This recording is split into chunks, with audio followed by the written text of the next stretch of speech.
Oh, hey there. This is Stevie Collier, and welcome to the Fantasy Fiends podcast. I hope you brought your appetite because I'm about to put a plate of fantasy right. Man, that was horrible. That was really bad improv. Really went off the rails, Stevie. I was trying to make it like I don't know what I was trying to do. I had something planned and it just fell through, and now I look cringeworthy. Yeah, so James, our guest for the week, we apologize for that intro because that's fine. Stevie will do better next time. It's the intro I deserve. It's fine. I am really wow. Andy, I'm resigning from the Fantasy Fiends podcast.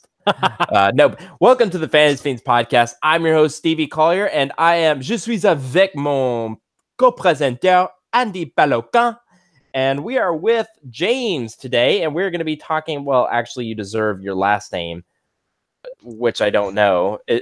James Jakins. Jakins, yeah. Jakins. Jakins. We're no. Jakins. Welcome to the show, Jakins. We're going to be talking a little bit about orcs today, which is the first time. It's a Fantasy Fiends first FFF. Wow. I think orcish is an adjective, isn't it? I mean, it can be, sure. It is. It's definitely not one that's common outside of fantasy, and I don't think it's commonly used outside of fantasy realms that have orcs. Like in a world like Song of Ice and Fire, there would be no orcish. Really? But, I believe. But in a world like, say, the Dungeons & Dragons Forgotten Realms books, they would use the word orcish because there is some context to play it off of. How do you know all this? Words is what I do, Stevie. Remember? Well, I do words, but I don't know orcish. I just knew it was a word. Today, I was about to write, the mission was all that mattered. Their personal feelings had to take a back seat. I was like, wait a minute. A back seat didn't exist in medieval times. So you gotta think about these things, Steve. Mm-hmm. I found stuff in my writing like that. But I am gonna change your name to Andy Britannica Pelican. Pelican. It's like pillowcase. Pillowcase. Andy Pillowcase. Okay. Real quick, Andy, why are you wearing DC? What's wrong with you? You're a Marvel dude.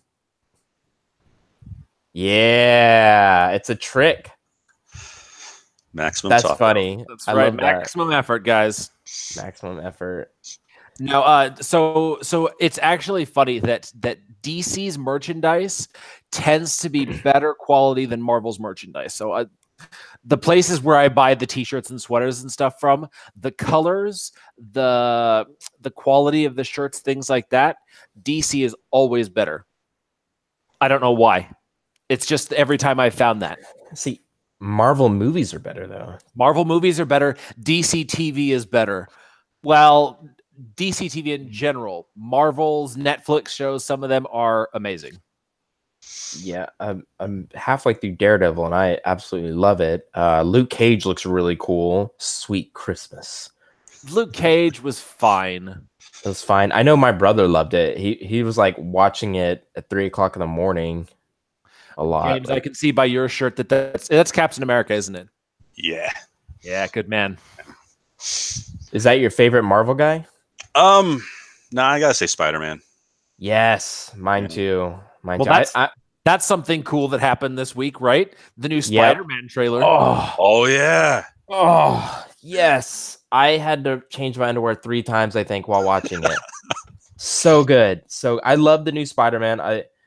But I am a fool because I've loved every Spider-Man, even that weird one that came before the one we have now. I can't even remember his name. Garfield. Yeah, Garfield. Didn't he didn't show up to like a Chinese Emmys Awards thing, so they ousted him out. It was something weird. I have no idea about that, but I know that they went with Tom Holland because they wanted a younger Spider-Man. Like it fit into the Marvel world better. Because if you had the Spider-Man sort of where the Garfield level, you would almost have him at the same level as some of the Avengers. And I think they wanted to play on a mentee, sort of like they did with Iron Man and the new Spider-Man. They really play that role of sort of father-son dynamic. Especially in the new Avengers movie. You see that, and it's just like, that's the knife to the heart that makes that ending scene so powerful. Oh, it was rough. It was rough. But I still love Tobey Maguire. And I mean, the Green Goblin. Come on, that guy. What was his name? That Willem actor? Dafoe. Willem Dafoe. Oh my Yeah. God, just the perfect Green Goblin. I love. In fact, I think I watched that first movie just for him. Willem Dafoe, I think, was also in a horror film back in the day, around the time of Pinhead. Believe it or not. Anyway, today we have James Jakin. No, I'm kidding. Jakin. I'm kidding. Jim Jakin. I really want to make a really bad sexual joke, but I'm sure James would appreciate me not doing what everyone else in the world has done to his poor last name. Jack off. Anyway, so Oh, that's the first time anyone's done that's my last name. Well done. wow. Is that why you went with Jack as the name of your character, because you've been called Jakins, mistakenly your whole life, or was that just like No, total coincidence? I named him Jack because that's the standard thriller hero name. Jack Ryan, Jack Reacher. Very He true. had to be Jack. I actually love the name Jack. Oh, my dog's outside the window. Look. It scared the crap out of me. I mean, my skin crawled when I saw that, and I think he knows I'm in here. Oh, great! I need to call somebody to let him in. But James is here, and the reason why I brought up orcs is because his book may or may not have orcs in it. James, what do you think? It's got a few. Yeah, so we are talking about Jack Bloodfist Fixer, and already I've heard so much good stuff about it. It's currently blowing up on Facebook on Fantasy Focus. If you're not part of that, go check that out. Wait, so when it says James Jakins and Rich Remedios, who's that? So Rich Remedios, he's the narrator for the Audible version. Okay. I'm looking at the Audible version then. Mm-hmm. Dang, it's got some really good reviews. So we're going to be reading from that today. We're actually going to be reading a little segment from the sequel that has not been released yet. Oh, cool. So is this the first time? Sorry, go ahead. First one's called Jack Bloodfist Fixer, right? Mm-hmm. And what's the sequel called? Second one is called Jack Bloodfist Freelancer. Interesting. And so he is basically a fixer, right? He likes to think he is, yeah. Okay. Expound on that a little bit more, because that sounds hilarious. So Jack he's an orc. He lives in a little city in Virginia called Somervale, a little fictional town I cooked up. And his job, kind of the one he gave himself, is he's the go-between for the city's orc and goblin population and the rest of the city. So anytime, a couple orcs get in a bar fight and get arrested, he's the guy that's going to go and bail them out. So it's really just like he does the little things that most of the orcs are either like they don't have the time or the disposition to take care of it themselves. He does it for them. So Fixer is kind of he's made his position out to be more than it really is, just to make himself feel important. Oh, that sounds awesome. That is an awesome way to, because I was like, Fixer is a pretty cool profession. So, you could write that any which way, but then someone who imagines themselves a fixer. So it's a little bit humorous, I guess.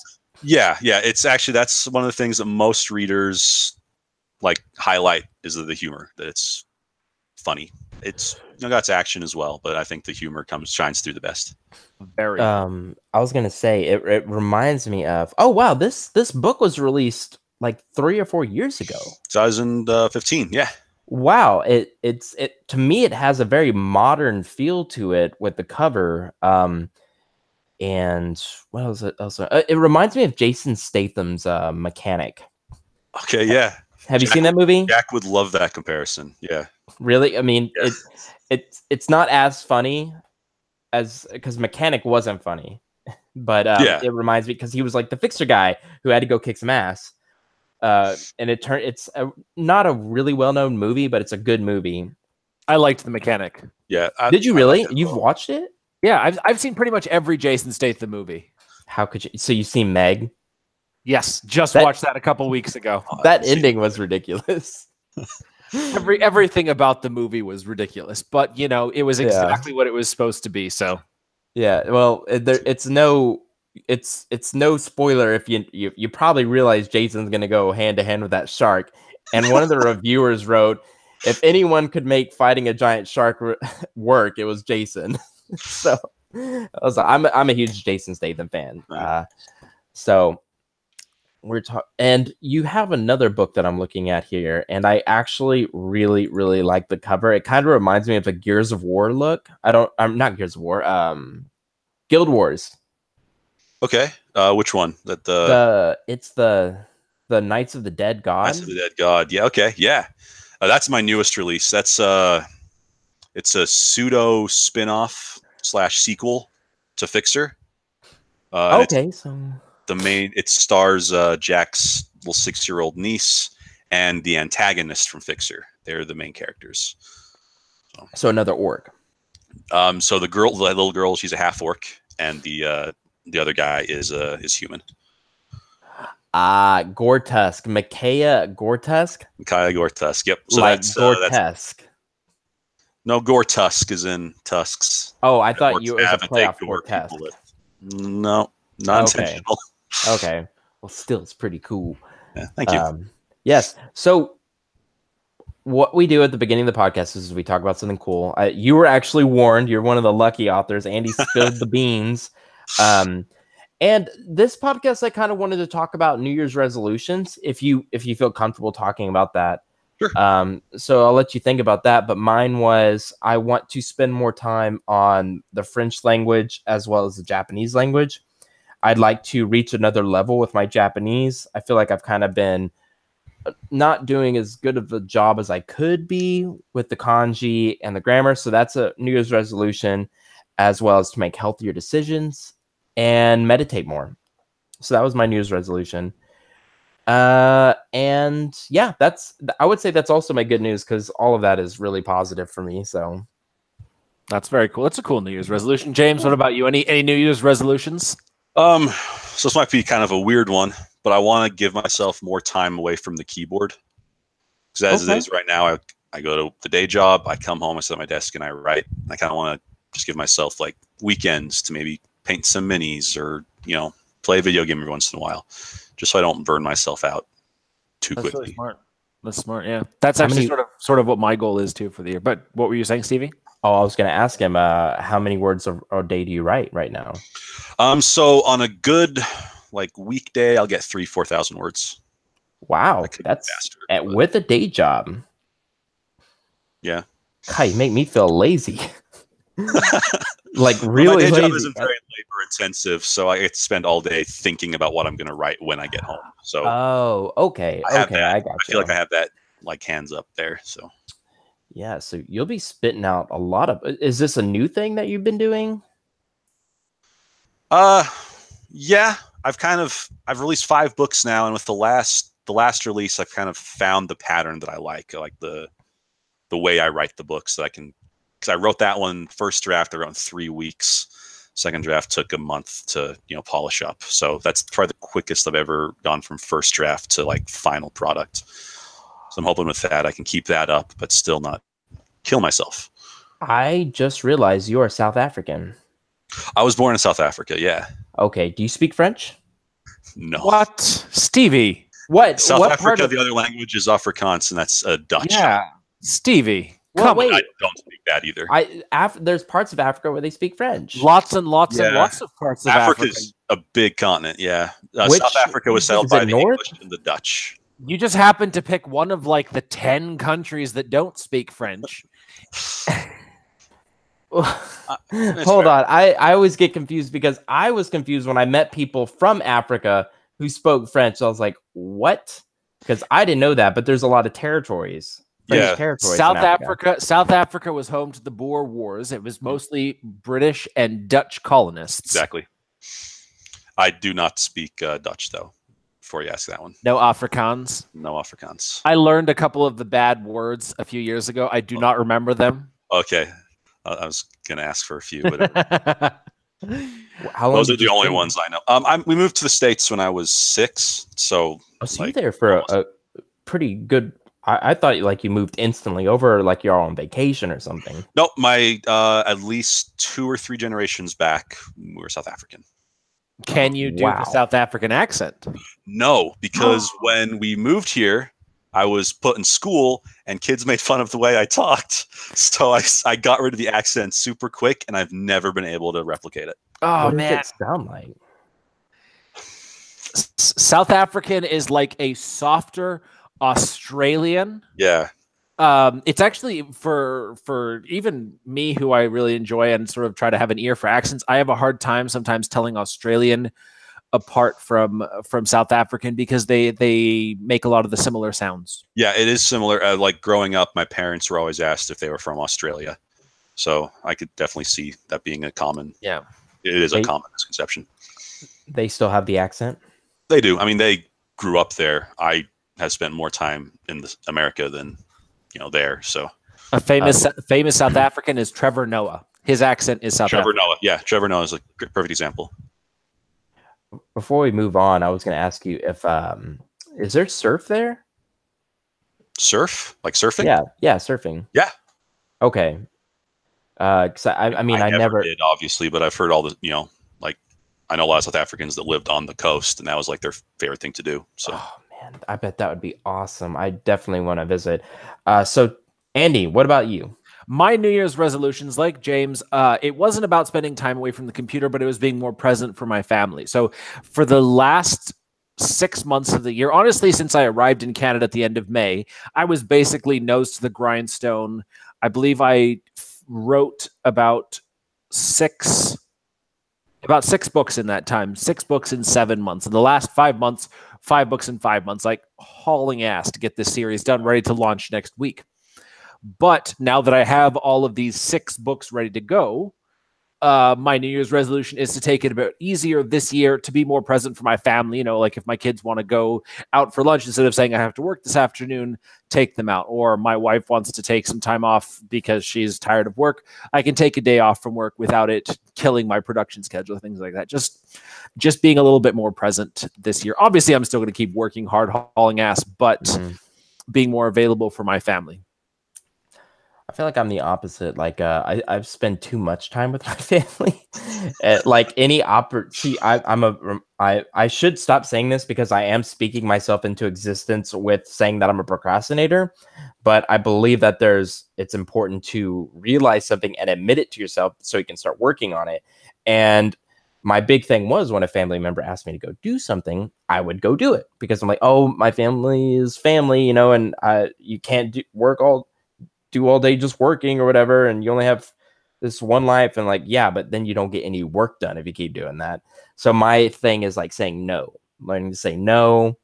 But it's also hard when your mom has a spinal tumor, and you just feel the guilt whenever you can't go to Walmart with her. You're like, well, I have to work.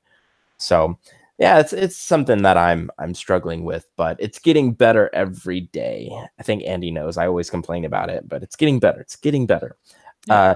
We have a interesting topic for you guys today, and we're going to be talking about, in my opinion, the way I would, you know what? I'm not even going to go there. Andy, you talk, you say it. You go for it, Andy. Well, it was sort of, I think it was James's idea. It was about how no man is an island, that no matter who you are, you're sort of a combination of all the people in your life, all of your experiences, and subconsciously, unconsciously, and consciously, you change and adapt according to the people around you. And so the person that you are today is the person that you've become as a result of the people in your life. So let's say you have 10 siblings today. Go back 5 years, you cut 5 out of your life. The person you would be today with only those 5 siblings would be very different than the person you are today with all 10 siblings. And so it's sort of an interesting thought experiment to think, okay, who would I have been in other circumstances, or who has made me the person I am as a result of just being around them, being their friend, being their husband, being their parent, being their wife, whatever your relationship is to them. They shape you in some way. And it's interesting. I'm noticing that a lot more because we just moved from Mexico to Canada. For those of you who have lived in either Canada or Mexico, you will know that the people are pretty diametric opposites. And so sort of the word in Spanish is onda. It's sort of like the vibe of the Mexican people coming here and sort of changing who I am to adapt to the Canadian onda. It's very different. And so I am Canadian, right? So I should be like a Canadian, but because I'm shaped by all of the Mexican and Latin influences in my life, I'm very different than the people around me. Now I'm having to adapt who I am according to the people around me. And who I am is very different than who I was just 6 months ago when I was living in Mexico. So it's a really interesting thing to follow these changes in your life that are the result of the people around you. Yeah, I can especially agree with that change of country, right? The way things are different. Like I mentioned before, I'm from South Africa, at least my family was. So moved to the US when I was 6. So I have a very different outlook on the way on things compared to the people around me because of who my parents are, who my cousins are, who my aunts and uncles are, because of their life experience and how they've passed it on to me. But then the same note, because I'm surrounded by, all these Americans, I'm vastly different from, my parents. My outlook on life is different from theirs. Yeah, for sure. And even like the relationships that you're in, the people that you're around, you spend years with one person. When Stevie returns from wherever he's going, I'll ask him about this because the girlfriend that he had before the girlfriend now was a very different person. And I'm sure he'll tell you the person that he was with each of them is going to be very different. And it's so interesting to think about it. Like I've been together with my wife for 10 years, right? I have 4 children, stepchildren, and they've grown from very young to now teenagers. And the person that I am today, I can see many, like the direct influence of who I needed to be for them. I had to be a mature person. I was 21, 22 with kids that were 9 and 10 years old. And so I had to support them. I had to be a mature person, a responsible person. And so it sort of jump-started the path to who I am today. That if I hadn't gotten together with my wife and had these kids, I'd be a very, very different person. I might not be a writer. I might be living somewhere else. Who knows who I would be if I hadn't gone down those paths. Stevie, now that you're back, a perfect example of this, the person you are today with your current girlfriend. Yes. And the person that you had to be with your previous girlfriend. Yes. Tell us a little bit about those. Where to begin? Like that was intense. So no bashing, just no bashing. I mean there's a little bit. I think it's gonna happen. No. I send that person love. It's hard to do, but you send those people love. I was miserable. Andy was very much there for me. Every podcast, before the podcast, I would talk about Andy. I'm really struggling. I'm living with this person. I'm very unhappy. And it was the time when this person in my life said, "You need to stop writing. Writing's not a real job." And 2 days later, she was gone through certain events. I kicked her out of the apartment, but made sure she had a place to go. Obviously, to be clear, he didn't kill her and dispose of the body. Right. Yes, FBI. That's what happened. So after that, no one wanted to be around me. So it was changing me. When you're with these people, you start mirroring sometimes their energy and their personality. You start seeing from their point of view. You start adopting some characteristics that are negative. I mean, granted, there were good things. But when she was gone, I started meditating and I started imagining myself as a different person. I started surrounding myself with more people like Andy, intellectuals, kind people. I got 2 life coaches and I hired a male coach, read a lot of books on, manhood and actually how to talk to women. I did all this stuff, all this self-help. And then I found the girl I'm with presently. And I have never been more inspired to do what I want to do in life. I've never been more backed up. And they say behind every successful man is a woman, and behind every successful woman, there's a man.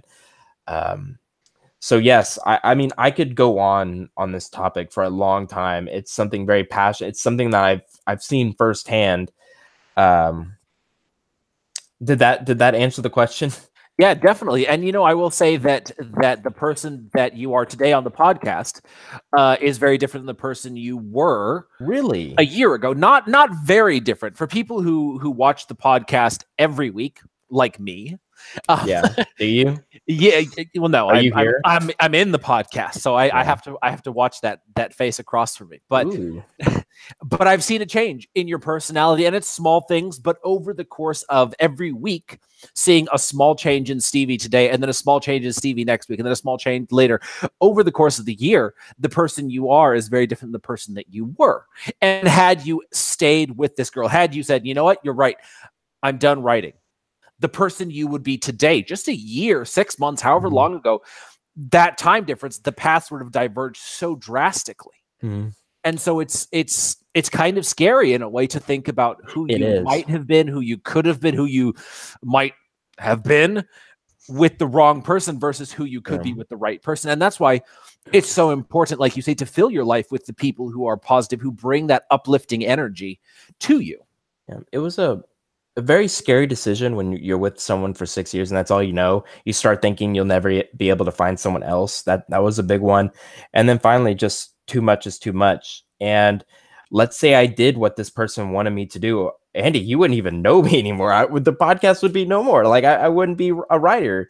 So anyone out there that's listening and you want to make a positive change, just know you start with yourself, start loving yourself, and actually write down a list of characteristics that you want to see more in yourself, and poo-poo what anyone else says about those ideas. If they're toxic and they don't want you to become a better person, that's called the crab effect. Whenever a crab tries to get out of the barrel and all the other crabs try and pull it down.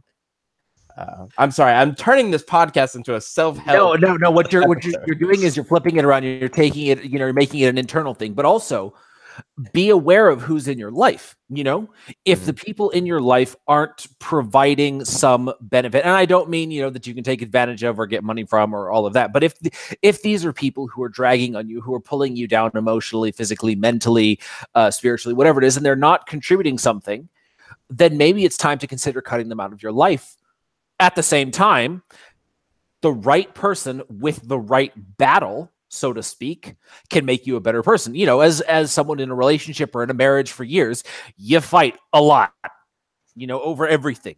But I can look at every single fight that I've had with my wife and I can say, okay, in some way it's made me better. So as much as I hate the fighting while I'm fighting, afterwards or down the line, I can see, okay, this is making me better. So you've got to really be aware of who you are, because no man or woman is an island. If there are people around you, evaluate what they're bringing to your life, who you are as a result of your relationship with them, and be aware that no matter who they are, even if it's just someone that you see at work, it's someone you run into on the highway and cuts you off, anybody in your life can change you, can cause some small shift that ultimately leads you down a totally different path than where you would have been had they not been in your life. So think about who's in your life and fill your life with people who make you a better person in some way, no matter how difficult it is to be that better person. Man, that was so good. You should write a book for real. Like I was getting chills. That was awesome. Final note on that, because then I have something to ask you guys. Is if there is this person in your life that is toxic or is pulling you down, and you don't live with that person, but let's say it's a family member, go less often and stay for less time. Go less and stay less, and that's how you slowly kind of push them out of your life. I mean, if it's like your aunt, let's say, just go less often and stay for less time. It's something that really helped me with some people who were, drinking a lot, and I tried to pull myself away from that, and it worked really well. So this topic, the first thing that came into mind was nature versus nurture. So we're talking completely on nurturing, right? So we're nurtured by our environment, our atmosphere, the people around us, stuff like that. How much do you think nature has to do with it? Are there just things in us? Are we naturally born writers? Are there writers and then there's people who could never become a writer because they just don't have it in them? James, I'll let you go because I feel like I've been talking a lot. Man, so I don't know if I want to say we're born writers, but I do think there is something. I don't want it to sound like spiritual or anything, but I do think there is something to writers that makes them want to write. But I'm not sure if I can say that that's 100% nature versus nurture. Right? I think there's a little bit of both. We are who we are, but we're also who we are because of who we are surrounded by. So I don't know what it is that makes a writer, but I do think there's something. What inspired you to become a writer? What sequence of events do you think pushed you towards where you are now? I know exactly why I became a writer. It was so when I was in elementary school, I think it was 4th, 5th grade. We had a computer lab in the school, and we had an assignment, learning to type. So one of the assignments was write a story. So everyone in class had to write a story, and then we read the stories to each other. I read my story, and one of the teachers, I think it was the TA, just praised me for that. And she liked it so much that she took the story and showed it to one of her professors who was writing a book about creativity in children or something. So there was that initial praise. Someone said, "Hey, you're good at this." And so I just kept doing it. And now I don't feel good unless I'm told I'm good at it. Right. I think there is this catalyst in each of our lives. Stevie, do you have a point where you can look at what someone said to you about your writing? It's almost point for like, it's so, my story is so close to what James just said. I had a teacher, I wrote a horrific story about a man's skin being the rain melted his skin off, and the teacher said I had talent. And this is in my Catholic school, which I did not expect. From that day on, I think I thought about it like almost every day. And so I was always writing these stories with comic books that I tried to sell until I was told I wasn't allowed to sell on school property. So yeah, it was as a kid getting positive reinforcement for something. Yeah, my story is almost not quite identical, but very similar. I had a teacher. I think that's where most of us begin. Right. So again, it's the people around us. Exactly. This teacher, he ended up in my life across the world from where he was born and raised. The random happenstance. He ended up in my life. I got the praise that I was a better student than the average. So, there's that. But then over my teenage years, I kept writing. And then a person who I respected and admired greatly, who has a publishing company, comic book publishing company, she read something I wrote and said, I want to publish this. And that right there was the validation for me, even though she didn't say your writing is amazing. It was, this thing that you've created has enough value that I find value in it. And so I was like, well, now I wrote this when I was 18, even 19. Yeah, I think. So now that I'm in my mid-20s, I've got 5 years being a step parent, going through all kinds of crap. I've got a little bit more life under my belt. So let's try again. And because of that one, that one thing where the person was like, yeah, this is good. It's a person that I had rarely interacted with over the years, and yet they were someone who was making a difference in their field, and it was someone that I respected. And just that one comment is the reason that I am where I am today. And so I think finding those people who make a difference. I can tell everybody that's listening right now, Stevie changed my author life, because before I met Stevie, my approach to authoring and writing and business and marketing was very different. But then when I talked with Stevie, when I learned from his business experience, and then I saw the success that he has, I was like, well, I got to one up him now. Yeah. And one up you did. but so there was that element of friendly competition, which we would have had we not become friends. But then I learned so much from you, and everything that I learned from you made me want to learn more. And so I kept learning, and now I'm sharing my experience with you, and you're going. And so it's this, you find these people in your life, they gravitate to you, you gravitate toward them. Somehow you end up together, and they make your life so much better. And so finding those people, holding on to them at all costs, is just as important as finding the people in your life who are not adding any value, who are actually bringing you down, and finding a way to either change the dynamic, find a way to change the relationship with them, the way that they influence your life, or simply be done with that negativity. Yeah, it makes you think about all the people who are born into abusive families, really constrictive families that really do not allow for any creativity in the household.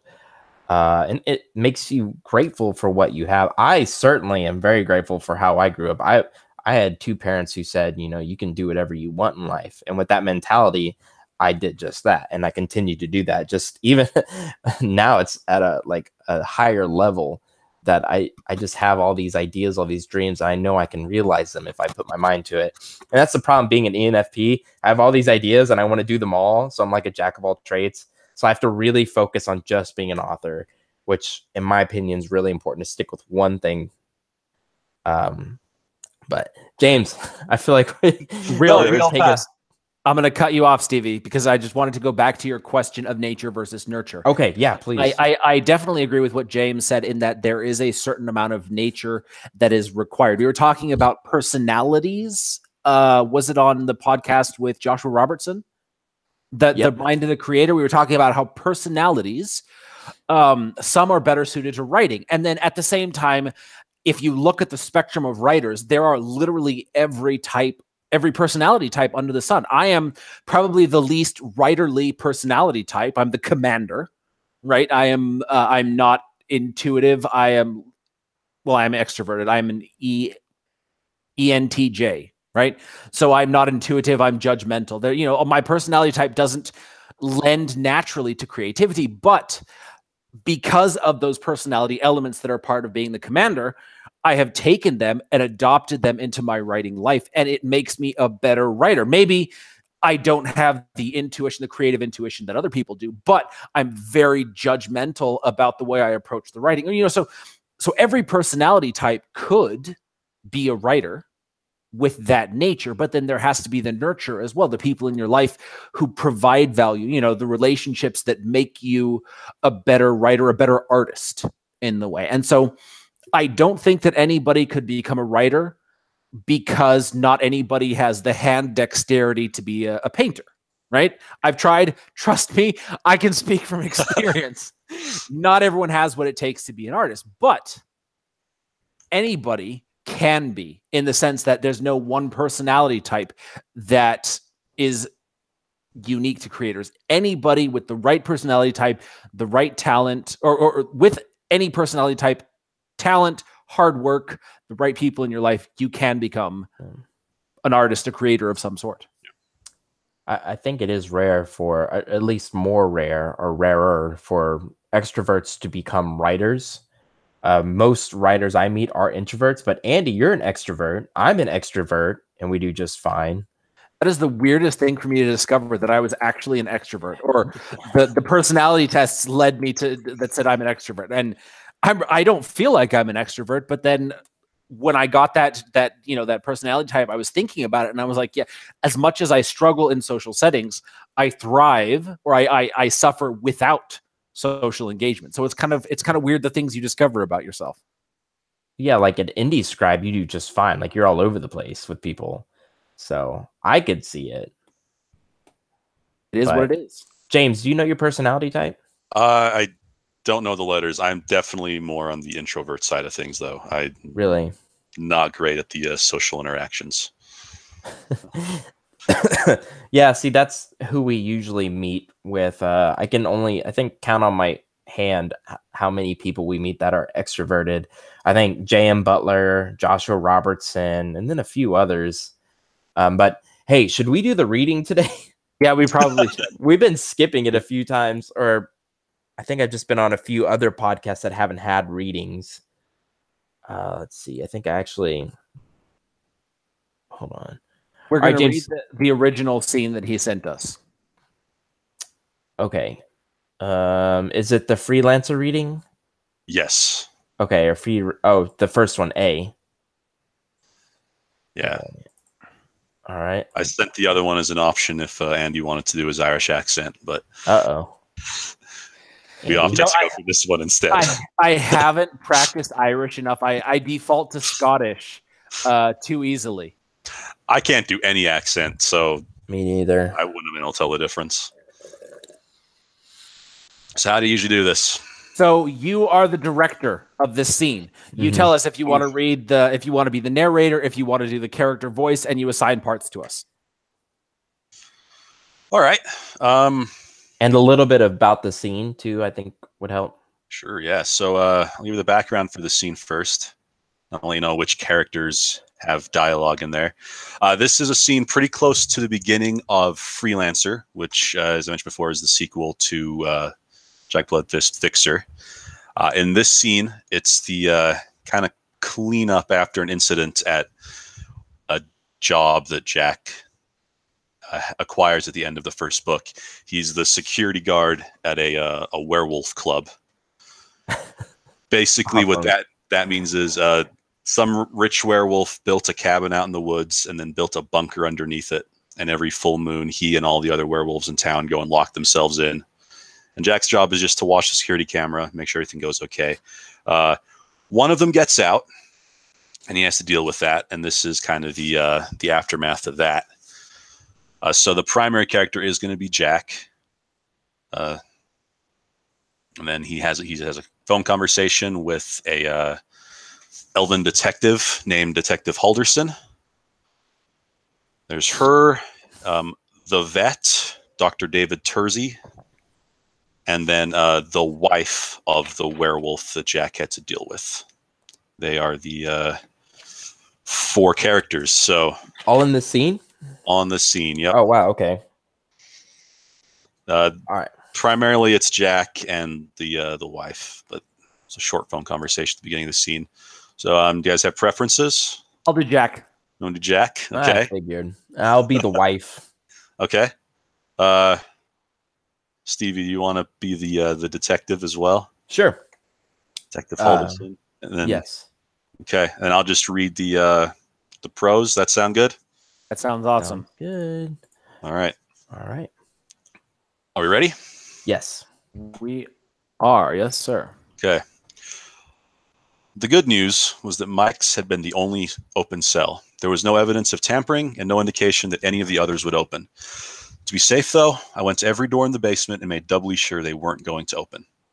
I followed procedure and called David Tersey, Somervale's resident inhuman doctor. He likes to call himself the vet, which I guess was actually appropriate for the current situation. I was more than a little surprised when another familiar voice answered my call. God damn it, Bloodfist. What have you gotten yourself into now? Denny? I asked. Detective Halderson. My favorite drow detective corrected. Did I call the wrong number? I pulled my phone away from my ear and saw Dr. Tersey's name at the top of the screen. David's right here. What's going on? Why are you with Tersey, Den? She let out a long sigh. Oh, this is Stevie's part. Yeah, I was confused. Sorry. My bad. And this is the wife, right? Nope, this is still the detective. I take it you're not the one that's hurt. What happened, Jack? Female detective. Oh, it's a female. The lady elf. I made that mistake. I did. Okay. I take it you're not the one that's hurt. What happened, Jack? I shook my head. She was right. Way more important things to worry about. I'm at the Were Club. She hissed slightly at that. Are you hurt? Did one of them get out? Bite you? I'm fine. Mike Jensen did get out somehow, though. He's not looking so hot right now. Got a couple silver bullets in him. I'm sure he'd appreciate Tersey digging out. At that point, she handed the phone over to Tersey, and I sighed internally. I'd have much preferred just talking to Denny, but it made sense that I tell the actual doctor what had happened. Hey, Jack. Oh. That's fine. Otherwise, it's going to be him the whole time. He said using his voice, his voice groggy. Unlike Denny, Tersey was human and required a real night's sleep, something I'd interrupted. I'm still not actually sure if elves need sleep like everyone else. I gave him a quick rundown of what had happened, doing my best to list off all the injuries I'd inflicted on Werewolf Mike. Cut off his hand. He almost sounded impressed. I'm pretty sure it'll grow back. I paused. They can do that, right? Yeah, they regenerate pretty quickly unless the wound is caused by a silver weapon. I'll bring my full kit, though. We'll be there a little bit before sunrise. Is Cecilia there tonight? Yeah. Good. See you soon, Jack. He hung up before I could say anything else. I sighed again and returned the phone to my pocket. Time to deal with Officer Jensen. And that was going to be the easy part of this cleanup. By the time I made it back upstairs, Cecilia had already hog-tied her husband in a thin silver chain. I was pleasantly surprised to see his neck was still working on healing itself. His growls were a little louder than the whines he'd been making when I'd gone downstairs, but he still sounded pretty pathetic. As pathetic as a giant wolf man can sound anyway. So, how do you want to do this? I asked. The thought of carrying the 8-foot mass of bloody fur and muscle back to his cell did not seem like as great an idea as I'd originally thought. Cecilia gave me a dirty look before throwing a pillow from one of the armchairs to me. Take the cover off and put it over his face. You're going to have to carry that side. That seemed fair. I knelt down and shoved the impromptu mask over the wolf's head. He tried to snap at me once, but as soon as the expensive fabric covered his eyes, he calmed down. Anyone else gonna help? I glanced around the room at the collection of frightened people. I got a few ashamed looks in response, but no one jumped up to volunteer. Just you and me, Jack. Cecilia said as she grabbed a paw in each hand. The wolf twitched at the touch, but didn't move beyond that. With each twitch of his considerable muscle, the silver chain bit deeper, and a deep red blood trickled from between the links.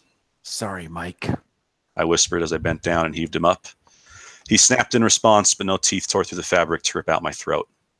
I let out a pained grunt at the weight. Man, someone's been eating his Wheaties. As an orc, I'm blessed with an above-average strength score. +2, I think. But this thing was heavy. I can pick up a human and toss them across the room fairly easily, but I felt like I was dragging a car down the stairs. I knew I was doing most of the work. Cecilia seemed like she was having enough trouble with just the back legs. I didn't complain, though. This was all part of the job. Would you really have killed him? Cecilia asked me as I dragged the now agitated creature into his cell. I didn't answer as I walked out of the room and closed the massive door. I flipped the lever to the lock position and listened to the sound of the huge bolt slamming into place. The systems in place, when working properly, ensured that the door wouldn't unlock again until the sun was up. It looked like you were going to kill him, she continued. If I hadn't been there, would you have done it? I looked down into the woman's eyes, expecting anger or fear, but I only found steely resolve.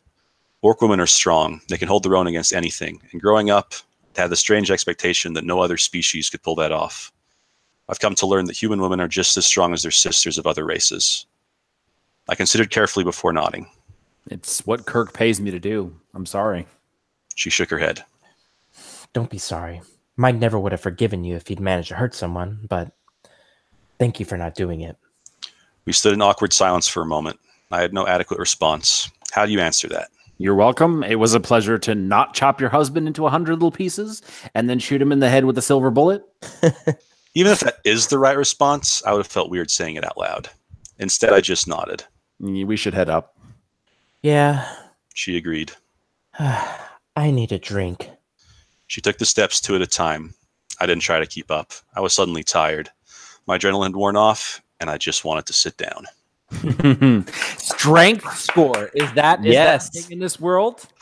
No, Jack collects RPG manuals, so he's done his research. Okay, so he is a geek who thinks in those terms. Mm-hmm. So he's gonna call like a large humanoid or what are the size classes called? Does he think in size classes? He hasn't yet, but I might actually have to do that. I mean, like if he's gonna be a D&D geek in a real world filled with monsters, you kind of got to lean into it because that's just gonna be so funny. Yeah, the first book he does mention that the negative intelligence modifier is a misnomer. That's not actually a real thing, according to him. Nice. I really enjoyed that. It reminded me of like a TV show. Yeah. Like it would make a good TV show. I would definitely watch it, being a fantasy lover. Yeah, hey Netflix, we got a guy over here. If you do get called for Netflix, I get half of whatever royalties you get because I did put it on this podcast. Sure, yeah, okay. We'll figure that out.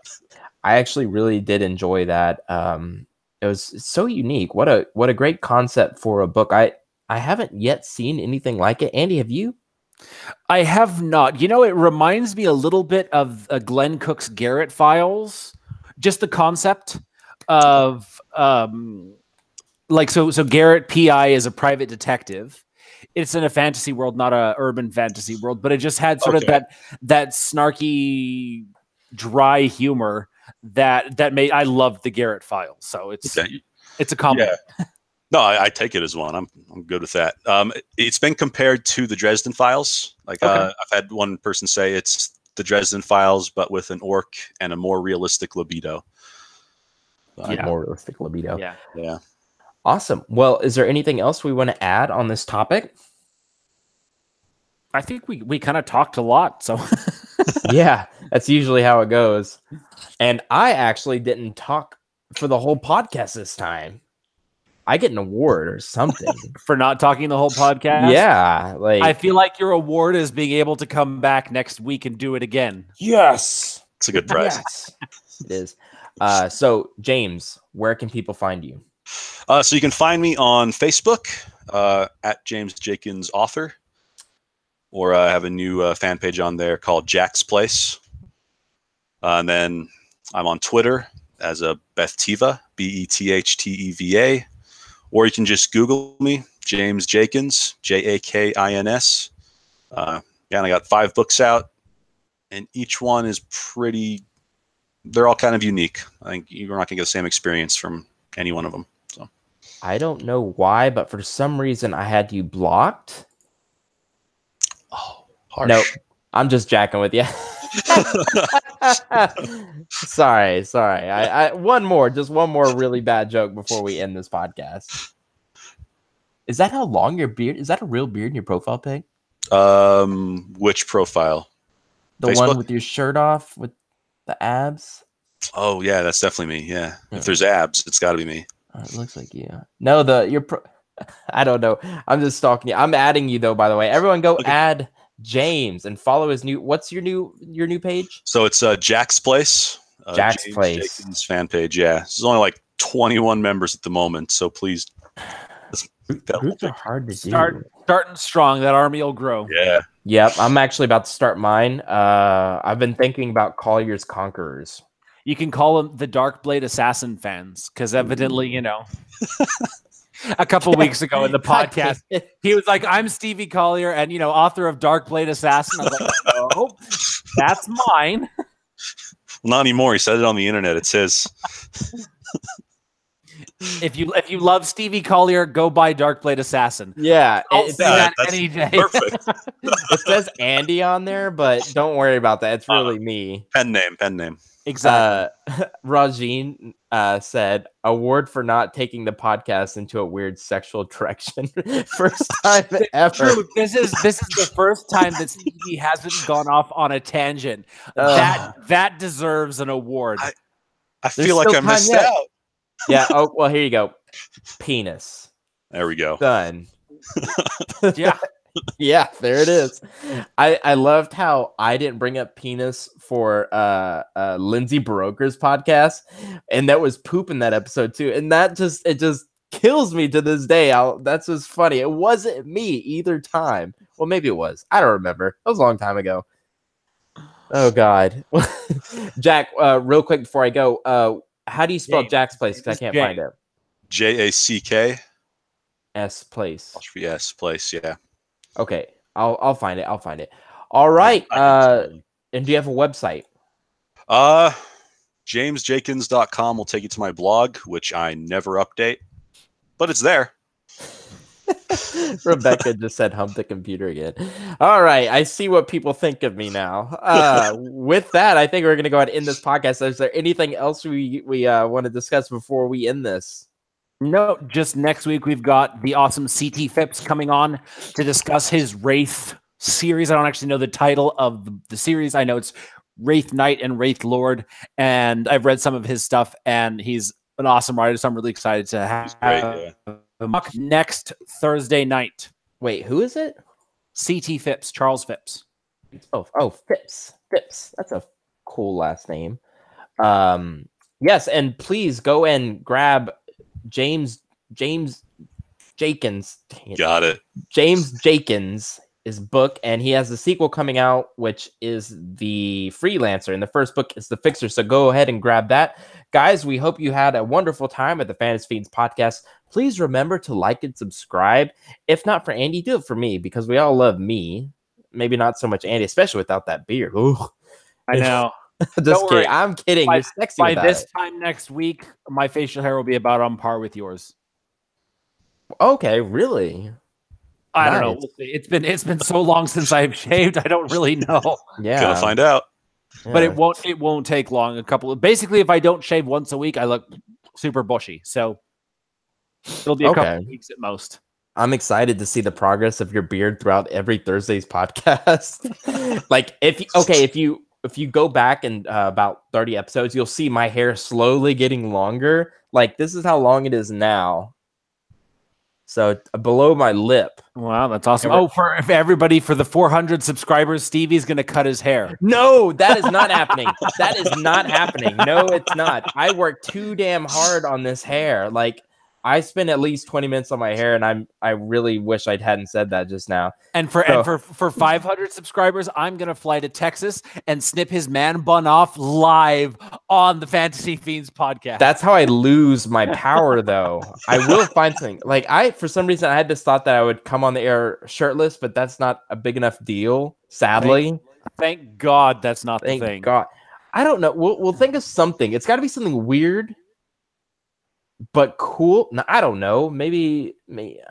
I don't know. I don't know what's there to do. You know what? We should let our fans decide. Besides cutting my hair, I will shave half my beard. You know, we can set up a poll on the Fantasy Fiends Facebook channel for everybody to vote what they want us to do for our 400 and 500 subscriber mark. Stevie, get a nose job. Stevie, make fun of your jokes. Okay, with that, shave his eyebrows. Oh my God, Stevie in a bikini top. Wow, why is it all me? Andy, that's just normal Tuesdays. Every Tuesday when Stevie and I talk, that's what he shows up in. So that's just normal. How else do friends talk on Google Hangouts by themselves? I don't understand. What's so weird about it? All right, that's it for the James. I'm so sorry. It's like we went 4 minutes into the weirdness, which is usually like 30 seconds. James, like, I want to be back on the air with these guys. Yeah, I'm glad I was here for that. Yeah, well, let's get you signed up, man, because I want to read more of the freelance. I keep wanting to call it the fellowship. More of the freelancer. There are a lot of elves in it, so I mean, there you go. That's okay. Yeah. Well, awesome. Well, James, thank you so much for being on the air with us. Andy, we all love you, even though you don't have your beard. Guys, remember to hit that like and subscribe button. We love you all. We hope you have a great night, and see you next week for another fantastic episode of the Fantasy Fiends podcast. Good night.